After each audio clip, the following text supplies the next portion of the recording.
Praise the lord. యేసుక్రీస్తు నామమున అందరికీ శుభోదయం. యేసుక్రీస్తు శిలువ శ్రమల ధ్యానములలో పాల్గొంటున్న దేవుని విశ్వాసులందరికీ మంచి శుక్రవారపు వందన మరణాతులు తెలుపుతూ ఈరోజు శిలువ శ్రమల ధ్యానములలో 39వ రోజు, పరిశుద్ధ వారంలో ముఖ్య ఘట్టమైన యేసుక్రీస్తు ప్రభువు శిలువ వేసిన రోజు, మంచి శుక్రవారం, శుభ శుక్రవారం, మహా శుక్రవారమునకు వచ్చిన్నాం. కావున పరిశుద్ధ దేవాలయంలో యేసుక్రీస్తు శిలువపై పలికిన 7 మాటలను ధ్యానించుకుంటాం. ఆ విధంగా ఆయన మాటలను జ్ఞాపకం చేసుకోవాలి. ఇప్పుడు మనకు క్రీస్తు ప్రభువు మంచి శుక్రవారంన ఇచ్చిన శిల్వ వాక్య వాగ్దానం ధ్యానిద్దాం. ఏప్రిల్ 3వ తేదీ 2026 పరిశుద్ధ శుక్రవారం, మహా శుక్రవారం కొరకు ఏర్పాటు చేయబడిన ఈరోజు దేవుని శిల్వ వాక్య వాగ్దానం. 7వ మాట, లూకాసు వార్త 23వ అధ్యాయము 46వ వచనం. అప్పుడు యేసు ఒక గొప్ప శబ్దంతో కేకవేసి, తండ్రి, నీ చేతికి నా ఆత్మను అప్పగించుకొనుచున్నానెను. ఆయన ఇలాగు చెప్పి ప్రాణము విడిచెను. ఆమేన్. ప్రియమైన దేవుని శిల్వ ధ్యానపరులారా, యేసుక్రీస్తు ప్రభువు శిలువపై పలికిన 7 మాటలు పలుకులలో నేడు చివరి మాట, తండ్రి, నీ చేతికి నా ఆత్మను అప్పగించుకున్నానని. ఆయన ఆత్మ దేవుడు పంపిన, దేవుడిచ్చిన ఆత్మే కనుక నీ చేతికి నా ఆత్మను అప్పగించుకుంటున్నానని యేసుక్రీస్తు వారు పలికి ఉన్నారు. ఆయన ఇలాగూ చెప్పి ప్రాణము విడిచినప్పుడు ప్రకృతి ఎంతో భయం కలిగించింది. అందుకే ఆకాశం చీకటైనది, భూమి కనిపించినది, దేవాలయంలోని తెరపై నుండి కిందకి చిరిగినది. ఆయన ఆత్మ పరదేశు వెళ్ళి పాతాళలోకపు ద్వారమును తెరిచినది. అందుకే ప్రకృతి ఆ మహిమాత్మనుని ప్రభావమును తట్టుకోలేకపోయినది. శిలువ దగ్గరగా ఉన్న శతాధిపతి జరిగినది చూచి, ఈ మనుషుడు నిజముగా నీతిమంతుడై ఉండనని చెప్పి దేవుడు మహిమపరిచినవాడు. శిలువ వేయడం దగ్గర నుండి చూచుటకై కూడి వచ్చిన ప్రజలందరూ జరిగిన కార్యములు చూసి రొమ్ము కొట్టుకొనుచు తిరిగి వెళ్ళిరి. 40 రోజులు శిల్వ ధ్యానములలో శిల్వ వాక్యం, శిల్వ ప్రసంగాలతో క్రీస్తు ప్రభువు మనల్ని తాకి ఉన్నారు. తన శిల్వ శ్రమలను ధ్యానించుట ద్వారా మన శ్రమలను కొట్టివేసి ఆయన శిల్వ రక్తపు దారులలో శుద్ధీకరించి సమాప్తమైనది విమోచించి సైతాను చెరలో నుంచి, అపవాది తంత్రముల నుండి కాపాడి శోధనలు, వేదనలు, బాధలను, కష్టములను కొట్టివేసి విముక్తి దయచేసి ఉన్నాడు. సత్క్రియలందు ఆసక్తి కలిగి మనము వాటిని పెంపొందించుకుని ఆయన మార్గంలో పయనించగలిగితే పవిత్రులుగా చేసి మీకు తోడుగా ఉండి తన స్వాస్యమునకు వారసులుగా సొత్తుగా చేసుకుంటానన్నారు. మన కోసమే శిలువలో ఆయన బలియాగం మనల్ని తన సన్నిధిలో నివసింపచేసి వెల ఇచ్చి క్రీస్తు ప్రభు తన ప్రాణం అర్పించుకొనెను. నేడు మంచి శుక్రవారమున పరిశుద్ధ దేవాలయంలో ఉపవాస దీక్షతో ప్రవేశించుచున్న మనపై శిల్వధారలు ప్రవహింపచేసి ఆ గాయాల నుండి వచ్చుచున్న వేదన భరిత బాధలను భరించుచు ఆ రక్తపు దారుల నుండి మన కోసం సువాసనలు వెదజల్లుతూ మనల్ని వాటితో నింపుచున్నాడు. ఇది మన రక్షణ కొరకై చిందింపబడుతున్న రక్తపు పరిమళ సువాసన. ఈ వాసనలో ఎట్టి పాపమైనా ఆ పాపి యొక్క రక్తపరాధం పరిహరింపచేసి తన దేవాలయపు సన్నిధిలో నివసించగల భాగ్యములను ఇచ్చుచున్నాడు.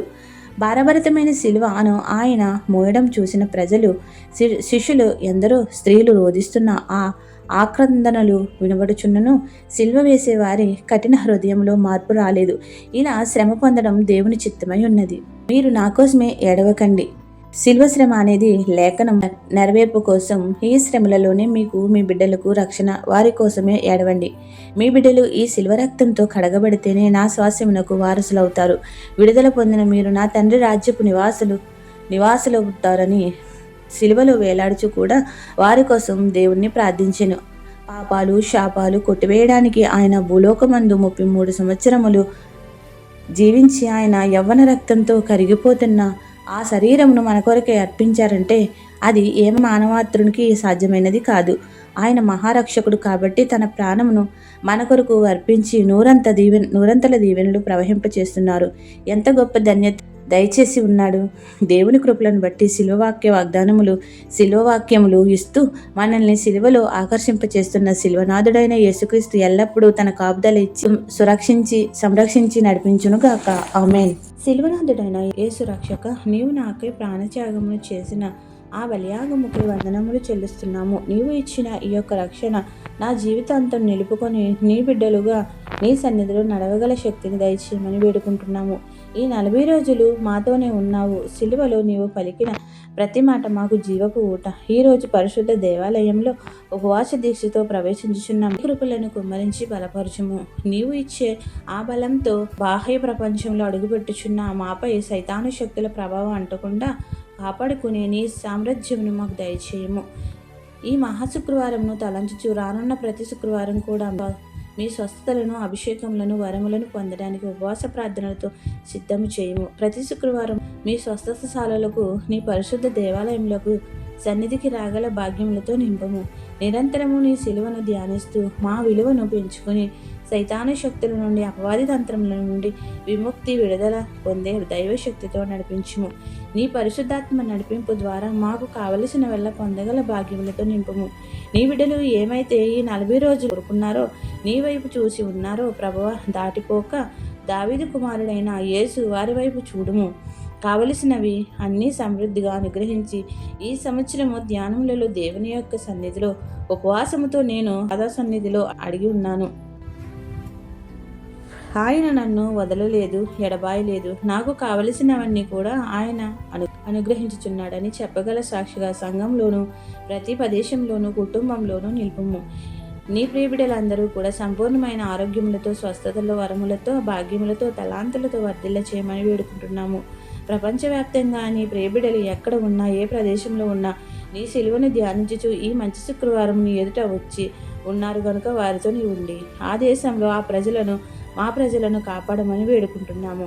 ఈ మంచి శుక్రవారం ప్రార్థనల ద్వారా జరుగుచున్న యుద్ధమును ముగించి విజయం దయచేయమని కోరుచున్నాము. తండ్రి, కుమార, పరిశుద్ధాత్మ శిల్వనాథుడైన యేసుక్రీస్తు ఈ శుక్రవారం దీవెనలు, ఆశీర్వాదాలు, స్వస్థతలు, అద్భుతాలు, మేళలతో మమ్ములను, మా గృహములను నింపి వర్ధిల్ల చేసి 40 రోజులు ధ్యానములలో సంపూర్ణ విజయంతో, పరిపూర్ణమైన పరిశుద్ధాత్మ శక్తితో కావలసిన ఫలములను అరోదంతులుగా, నూరంతులుగా కుమ్మరించునుగాక. ఆమెన్. ఇట్లు దేవుని సువార్త పరిచర్యలో మీ సహోదరి. ఆమెన్. God bless you. అందరికీ మరణాత.